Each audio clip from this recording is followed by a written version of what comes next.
1Samuel16. Now the Lord said to Samuel, "How long will you mourn for Saul, seeing I have rejected him from reigning over Israel? Fill your horn with oil, and go, I am sending you to Jesse the Bethlehemite. For I have provided myself a king among his sons." And Samuel said, "How can I go? If Saul hears it, he will kill me." But the Lord said, "Take a heifer with you, and say, I have come to sacrifice to the Lord.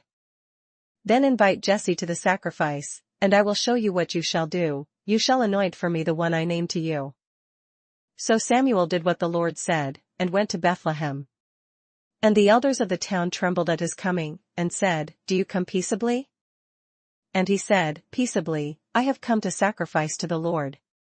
Sanctify yourselves, and come with me to the sacrifice." Then he consecrated Jesse and his sons, and invited them to the sacrifice.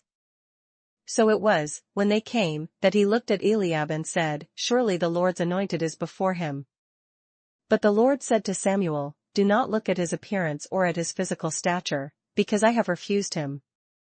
For the Lord does not see as man sees, for man looks at the outward appearance, but the Lord looks at the heart."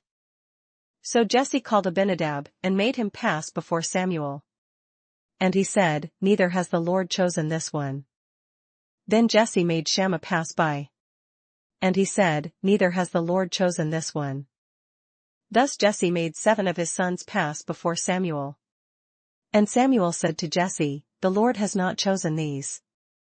And Samuel said to Jesse, "Are all the young men here?" Then he said, "There remains yet the youngest, and there he is, keeping the sheep." And Samuel said to Jesse, "Send and bring him. For we will not sit down till he comes here."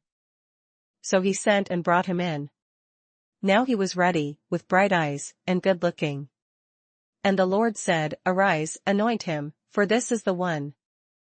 Then Samuel took the horn of oil and anointed him in the midst of his brothers, and the Spirit of the Lord came upon David from that day forward.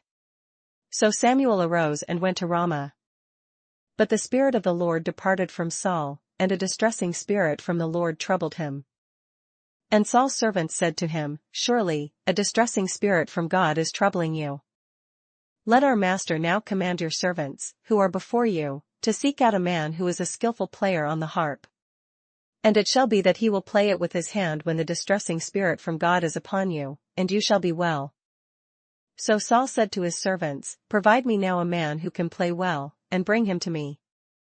Then one of the servants answered and said, "Look, I have seen a son of Jesse the Bethlehemite, who is skillful in playing, a mighty man of valor, a man of war, prudent in speech, and a handsome person, and the Lord is with him." Therefore Saul sent messengers to Jesse, and said, "Send me your son David, who is with the sheep." And Jesse took a donkey loaded with bread, a skin of wine, and a young goat, and sent them by his son David to Saul. So David came to Saul and stood before him. And he loved him greatly, and he became his armor-bearer. Then Saul sent to Jesse, saying, "Please let David stand before me, for he has found favor in my sight." And so it was, whenever the Spirit from God was upon Saul, that David would take a harp and play it with his hand. Then Saul would become refreshed and well, and the distressing spirit would depart from him. 1Samuel18. Now when he had finished speaking to Saul, the soul of Jonathan was knit to the soul of David, and Jonathan loved him as his own soul. Saul took him that day, and would not let him go home to his father's house any more. Then Jonathan and David made a covenant, because he loved him as his own soul. And Jonathan took off the robe that was on him and gave it to David, with his armor, even to his sword and his bow and his belt. So David went out wherever Saul sent him, and behaved wisely. And Saul set him over the men of war, and he was accepted in the sight of all the people and also in the sight of Saul's servants. Now it had happened as they were coming home, when David was returning from the slaughter of the Philistine, that the women had come out of all the cities of Israel, singing and dancing, to meet King Saul, with tambourines, with joy, and with musical instruments. So the women sang as they danced, and said, "Saul has slain his thousands, and David his 10,000s. Then Saul was very angry, and the saying displeased him, and he said, "They have ascribed to David 10,000s, and to me they have ascribed only thousands. Now what more can he have but the kingdom?" So Saul eyed David from that day forward. And it happened on the next day that the distressing spirit from God came upon Saul, and he prophesied inside the house. So David played music with his hand, as at other times, but there was a spear in Saul's hand. And Saul cast the spear, for he said, I will pin David to the wall. But David escaped his presence twice.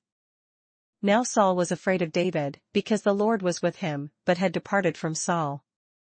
Therefore Saul removed him from his presence, and made him his captain over 1,000, and he went out and came in before the people. And David behaved wisely in all his ways, and the Lord was with him. Therefore, when Saul saw that he behaved very wisely, he was afraid of him. But all Israel and Judah loved David, because he went out and came in before them. Then Saul said to David, Here is my older daughter Merab, I will give her to you as a wife. Only be valiant for me, and fight the Lord's battles. For Saul thought, Let my hand not be against him, but let the hand of the Philistines be against him. So David said to Saul, Who am I, and what is my life or my father's family in Israel, that I should be son-in-law to the king? But it happened at the time when Merab, Saul's daughter, should have been given to David, that she was given to Adriel the Meholathite as a wife. Now Michal, Saul's daughter, loved David. And they told Saul, and the thing pleased him. So Saul said, I will give her to him, that she may be a snare to him, and that the hand of the Philistines may be against him. Therefore Saul said to David a second time, You shall be my son-in-law today. And Saul commanded his servants, Communicate with David secretly, and say, Look, the king has delight in you, and all his servants love you. Now therefore, become the king's son-in-law. So Saul's servants spoke those words in the hearing of David. And David said, Does it seem to you a light thing to be a king's son-in-law, seeing I am a poor and lightly esteemed man? And the servants of Saul told him, saying, In this manner David spoke. Then Saul said, Thus you shall say to David, The king does not desire any dowry but 100 foreskins of the Philistines, to take vengeance on the king's enemies. But Saul thought to make David fall by the hand of the Philistines.